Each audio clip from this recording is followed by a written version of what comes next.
நண்பர்களே, இன்னைக்கு முருகனோட ஆசீர்வாத வார்த்தைகளை கேட்கறதுக்கு முன்னாடி நம்ம என்ன பார்க்க போகிறோம் அப்படின்னா, முருகன் நம்மளோட இஷ்ட தெய்வம். அந்த முருகனை பிடிக்காதவங்க இந்த கலியுகத்தில் யாருனா இருக்க முடியுமா? முருகான மனசில் நினச்சாலே மனசுக்கு அவ்வளோ ஒரு சந்தோஷம் வரும். அப்படிப்பட்ட முருகன் நம்ம வீட்டுக்கு வர்றதை உணர்த்தக்கூடிய அறிகுறிகளை தான் இன்னைக்கு இந்த பதிவில் நம்ம பார்க்க போகிறோம். அது என்னென்ன அறிகுறி அப்படின்னு பார்த்தீங்கன்னா, ஒரு மாதிரி படபடப்பாகவே இருந்த நம்ம மனசு, ஒரு குழப்பத்திலேயே இருந்துட்டு இருந்த நம்மளோட மனசு, ஒரு விதமான பயத்திலேயே இருந்த நம்மளோட மனசு திடீர்னு அமைதியாக இருக்கும். அந்த அமைதிக்கு பிறகு பார்த்திங்கன்னா, ஒரு இனம் புரியாத ஒரு மகிழ்ச்சி நம்மளோட மனசில் உருவாகும். அப்படி நம்மளோட மனசில் மகிழ்ச்சி உண்டாகும் போது இருந்த பயம், கவலை, கோபம், இது போன்ற விஷயங்கள் எல்லாமே ஒன்று ஒன்றா நம்மளை விட்டு போயிருக்கும். அந்த நிமிஷம் நம்மளோட மனசு அவ்வளோ சந்தோஷமாக இருக்கும். அடுத்து ஆன்மீக பெரியவங்களுடைய தொடர்பு நம்மளுக்கு கிடைச்சிருக்கும். முருகனை பற்றி பேசக்கூடியவங்க, முருகனுடைய அருளை, முருகனுடைய அன்பை சுவைச்சவங்களுடைய நட்பு நம்மளுக்கு கிடைச்சிருக்கும். அந்த நட்பின் மூலமாக நாம் அந்த முருகனை பற்றி நிறைய விஷயங்களை கற்றுக்கிறதுக்கும் தெரிஞ்சுக்கிறதுக்கும் ஒரு வாய்ப்பாக நம்மளுக்கு இருக்கும். அது எல்லாமே அந்த முருகன் நம்மளை ஆட்கொள்கிறாரு, அப்படி இல்லைன்னா நம்ம வீட்டுக்கு வரப்போகிறாரு அப்படிங்கிறத உணர்த்தக்கூடியதாக இருக்கும். சில நேரங்களில் முருகனை பற்றி நினச்சிட்டு இருக்கும்போது கோவில் மணி ஓசை நமக்கு கேட்கும். அது எப்பவுமே ஒரு நல்ல சகுனமாக தான் இருக்குது. நம்ம ஏற்றுற தீபம் நல்லா சுடர் விட்டு எரியும், தானாகவே அதுவாகவே நல்லா எரியும். திடீர்னு பார்த்திங்கன்னா நம்ம வீட்டில் மலர்களோட வாசனை, அது எந்த மலராகவும் இருக்கலாம், முல்லை, மல்லி, இது மாதிரி செவ்வரளிப்பூ, என்ன மலராக வேணால் இருக்கலாம். திடீர்னு அந்த மலரோட வாசனை நம்மளுக்கு வரும். சந்தனத்தோட வாசனை நம்ம வீடு ஃபுல்லாக வீசும். இது மாதிரி திடீர்னு ஒரு இனம் புரியாத நறுமணம் நம்ம வீட்டுக்குள்ளே வீசுறதுக்கு ஆரம்பிக்கும். திடீர்னு பார்த்திங்கன்னா நம்ம எதுவுமே செஞ்சுருக்க மாட்டோம், ஆனால் அந்த முருகப்பெருமானோட ஞாபகம், அவரோட மந்திரங்கள், அப்படி இல்லைன்னா அவரோட பாடல்களை நாம் எப்போவோ படிச்சிருப்போம், எப்போவோ கேட்டிருப்போம். ஆனால் அந்த சமயத்துக்கு நமக்கு அது ஞாபகத்துக்கு வரும். நம்ம எதையோ ஒரு சிந்தனையில் இருந்திருப்போம், ஆனால் திடீர்னு அந்த முருகன் நம்மளோட ஞாபகத்துக்கு வந்து அவரை பற்றின சிந்தனைகளை நமக்குள்ளே உருவாக்குவார். நம்மளை அறியாமலேயே அவரோட மந்திரங்களை சொல்கிறதும் அவருடைய பாடல்களையும் பாட நம்ம ஆரம்பிச்சிருப்போம். முருகனை பற்றி பேச ஆரம்பிப்போம். இப்படி இருக்கும்போது அந்த முருகன் நம்மளை ஆட்கொள்கிறாரு, நம்ம கூட இருக்கிறாரு அப்படின்னு தான் அர்த்தம். நம்ம கனவுல, உங்களோட கனவுல இப்போ முன்னாடி நைட்டு நீங்கள் தூங்குறீங்க, இல்லை அப்போ தான் கண் அசர்றீங்க அப்படின்னா உங்களோட கனவுல அந்த முருகனோட உருவம் தெரியும். அப்படி இல்லைனா அவரோட வேலு அவ்வளோ ஒரு பிரகாசமாக தெரியும். நான் இதை கண்டிப்பாக அனுபவிச்சிருக்கேன். என்னோட கனவுல அந்த முருகன் எப்படி, அதை சொல்லவே முடியாது, அவரோட அந்த வேலு அவ்வளோ ஒரு பிரகாசமாக எனக்கு தெரிஞ்சிச்சு. அந்த முருகன் எனக்கு அப்படியே காட்சி கொடுத்தாரு. இது மாதிரி முருகனை பற்றின விஷயங்கள் நமக்கு காட்சி கொடுக்கறது. சில சமயங்களில் ஒரு பிரகாசமான வெளிச்சம் மட்டும்தான் தெரியும், ஆனால் நம்மளை அந்த முருகன் பார்க்குற மாதிரியும் அந்த முருகனோட ஆசீர்வாதம் நமக்கு கிடைக்கிற மாதிரியுமான ஒரு உணர்வு நமக்குள்ளே தோணும். அது மட்டும் இல்லாமல் சில விஷயங்களை நாம் நினைப்போம், கடுமையாக வேண்டுதல்லாம் வச்சுருப்போம். இதுக்கு முன்னாடி நிறைய வேண்டுதல்களை வச்சு நிறைய பரிகாரங்கள், நிறைய பூஜைகள்லாம் அந்த விஷயத்துக்காக நம்ம செஞ்சுருப்போம். ஆனால் அப்போல்லாம் அது ஒன்றுமே நடந்திருக்காது. ஆனால் இப்போ நாம் வேண்டுற விஷயம் உடனே நடந்துடும். நம்ம மனசில் என்னெல்லாம் நினைக்கிறோமோ அதெல்லாம் நடக்க ஆரம்பிக்கும். சில நேரங்களில் பின்னாடி நடக்க போகிற விஷயங்கள் கூட ஒரு சில அறிகுறிகள் மூலமாக நம்மளுக்கு முன்னாடியே தெரிஞ்சிடும். இது எல்லாமே அந்த முருகன் நம்ம வீட்டுக்கு வரப்போகிறாரு அப்படிங்கிறத உணர்த்தக்கூடிய அறிகுறி தான். அந்த முருகனோட அருள் நமக்கு கிடைக்க போகுது, நம்மளுக்கு கிடைச்சிடுச்சு, அந்த முருகன் நம்மளை தேடி நம்மளுடைய வீட்டுக்கு வர வரப்போகிறாரு அப்படின்னா அடுத்தடுத்து நல்ல விஷயங்கள் நம்ம வாழ்க்கையில் நடந்துக்கிட்டே இருக்கும். நம்ம எதிர்பார்த்துருக்கவே மாட்டோம், இது போயிட்டு நம்ம வாழ்க்கையில் நடக்குமா, நான் நினச்சி கூட பார்க்கலையே அப்படின்ற மாதிரி ஒரு விஷயங்கள் நம்ம வாழ்க்கையில் நடக்க ஆரம்பிக்கும். அறிகுறிகள் எல்லாம் உங்களுக்கு இருந்துச்சுன்னா அந்த முருகப்பெருமான் உங்களுடைய வீட்டுக்கு வரப்போகிறாருன்னு தான் அர்த்தம். இப்போது அந்த முருகனோட ஆசீர்வாத வார்த்தைகளை கேட்கலாமா? வேலுண்டு வினை இல்லை, மயிலுண்டு பயமில்லை, வேல்வேல் முருகா, வெற்றிவேல் முருகா, என் அன்பு செல்வமே, உன் கண்ணில் கலந்த கனவுகள் எல்லாம் நிஜமாக போகிறது. எனக்கு தெரியும், நீ மகிழ்ச்சியாக இல்லை. உன் மனம் வேதனைகளால் தவித்து கொண்டு இருக்கிறது. அமைதி துளியும் இல்லை. இதற்கெல்லாம் காரணம் என்னவென்று தெரியுமா? என் தங்கமே, உன் மனம் அமைதி இல்லாமல் தவித்து கொண்டிருப்பதற்கு ஒரே ஒரு காரணம்தான். அது நீ அதிகமாக யோசிப்பது மட்டும்தான். எந்த ஒரு விஷயத்தையும் அதிகமாக யோசிக்க தேவையில்லை. ஏனெனில் எப்பொழுதுமே சிறப்பான முடிவுகள் எல்லாம் சில நொடிகளில்தான் எடுக்கப்படுகின்றன. எனவே மனதை அலைப்பாய விடாமல் ஒரே நேர்கோட்டில் சிந்தித்து பார். எப்பொழுதுமே பிரச்சனைக்கு தீர்வு காண்கிறேன் என்ற பெயரில் நீ செய்யும் தவறு என்னவென்று தெரியுமா? நடந்து முடிந்த பிரச்சனைகளை பற்றியே நினைத்து கொண்டு இருப்பதுதான். நீ பிரச்சனைகளை பற்றியே சிந்தித்து கொண்டு இருந்தால் இன்னும் பிரச்சனைகள் அதிகமாக தான் தோன்றும்.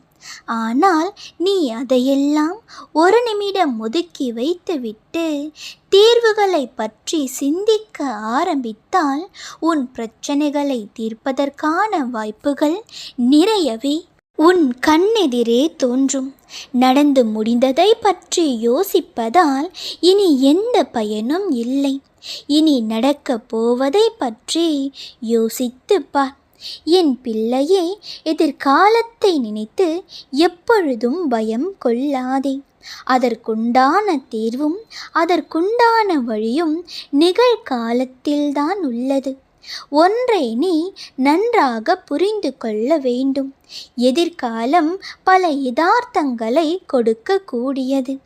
ஆனால் நிகழ்காலம் பல யதார்த்தங்களை எதிர்கொள்ளக்கூடியது. சிந்தித்து செயல்படு என் செல்ல பிள்ளையே. கலங்காதே, புலம்பாதே, அழாதே, நொந்து போகாதே. நீ சமாளித்து வெல்வாய் என்று தெரிந்தே உனக்கு நான் சில சவால்களை தருகின்றேன். உன்னை தனியாய் தவிக்க இந்த அப்பா விட்டு விடுவேனா? இத்தனை கஷ்டங்களையும் சோதனைகளையும் தருகின்ற நானே அதை தாங்கும் சக்தியையும் உனக்கு கொடுப்பேன். உன்னால் தாங்க முடியாத அளவு கஷ்டங்களை என்றும் நான் உனக்கு கொடுக்க மாட்டேன். இந்த நிலை கூடிய விரைவில் மாறும். நீ செய்ய வேண்டியதெல்லாம் உனதிந்த இக்கட்டான சூழ்நிலையை என்மேல் நம்பிக்கை கொண்டு திடமான மனதோடு கடந்து வா. குழம்பி புலம்பி அழுததெல்லாம் போதும். இதோ இப்போது இந்த நிமிடமே நான் உனக்கொரு வாக்கு அளிக்கின்றேன், கேள். உன் ஆயுள் முழுவதும் உன்னோடு நான் இருப்பேன் என்ற வாக்குறுதியை இக்கணமே நான் உனக்கு தருகின்றேன். இனி ஒரு நொடி கூட உன்னை விட்டு நான் விலக மாட்டேன். உன்னை சுற்றி நடப்பதை உன்னை விட நான் நன்கு அறிவேன். உன் கண்ணில் படாத, உன் புத்திக்கு உரைக்காத விஷயங்களை கூட நான் அறிவேன். அதனால் நான் உன் வாழ்வில் எது செய்தாலும் உன் நன்மைக்கே என்று உறுதியாய் நம்பு. இந்த மனிதர்களை நினைத்து உனது நேரத்தையும் வாழ்வையும் இழக்காதே. எப்பொழுதும் மனிதரை லட்சியம் செய்யாதே. உன்னை ஒதுக்கும் இடத்திலும் உன்னை வெறுக்கும் இடத்திலும் உன் வார்த்தைகள் மதிக்கப்படாத இடத்திலும் உன் செயல்கள் போலி என கூறும் இடத்திலும் நீ யார் என்று யாருக்கும் நிரூபிக்க தேவையில்லை. உன் மனசாட்சிக்கும் எனக்கும் மட்டும் நீ உண்மையாக இருந்தால் போதும். அமைதியாக இந்த சூழ்நிலையை கடந்து செல். இதுவே அவர்களுக்கு மிகப்பெரிய பதிலை தரும். உன் தன்மானத்தை விட்டு கொடுக்காமல் மனசாட்சிப்படி நீ நடக்கும் பொழுது அதை பிறர் திமிரென்று கூறினால் கூறிவிட்டு போகட்டும். அதை நீ நினைத்து வருந்தாதே. ஒவ்வொருவருக்கும் நீ விளக்கம் கொடுக்க வேண்டிய எந்த அவசியமும் இல்லை. யார் என்ன சொன்னாலும் அதற்காக நீ கலங்காதே. இந்த உலகம் உன்னை கெட்டவன் என்று சொன்னாலும் வருத்தப்படாதே. உன்னை நல்லவன் என்று சொன்னாலும் பெருமிதம் கொள்ளாதே. அவர்களுக்கு உன் உதவி தேவைப்படும் பொழுது நல்லவன் என்று போற்றியும் அவர்களின் வேலை முடிந்ததும் உன்னை கெட்டவன் என்று தூற்றியும் தான் பேசும் இந்த உலகம். என் பிள்ளையே, நீ எதிர்கொள்ளும் சவால்கள் அனைத்தும் நல்லபடியாகவே முடியும். நல்ல முறையில் முடியவில்லை என்றால் தோற்றுவிட்டாய் என்று பொருளல்ல. உனக்கான சவால்கள் இன்னும் முடியவில்லை என்றே அர்த்தம். உனக்கு கிடைத்திருக்கும் இந்த வாழ்க்கை எத்தனை பேருக்கு கிடைக்கவில்லை என்று நீ தெரிந்து கொண்டால் எப்போதும் எதை நினைத்தும் நீ அழமாட்டாய். உன் கடமையில் பொறுப்பில் நீ கவனமாயிரு. இன்று உன்னிடம் ஒரு உண்மையை உடைத்து சொல்லவே வந்திருக்கின்றேன். ஒரு நிமிடம் என் வார்த்தைகளை செவிமடித்து கேள். இப்போது நீ நான் நினைத்தது எதுவும் நடக்கவில்லை, கேட்பது எதுவும் கிடைக்கவில்லை, எப்போதுதான் நடக்கும் என்று தானே புலம்பிக் கொண்டு இருக்கிறாய். நீ நினைப்பது நடக்காமல் போனதற்கு நான் தான் காரணம். என்ன அப்பா, நான் உங்களை தானே முழுமையாக நம்பியிருந்தேன். எனக்கு வேண்டியதை நான் உங்களிடம்தானே கேட்கின்றேன்.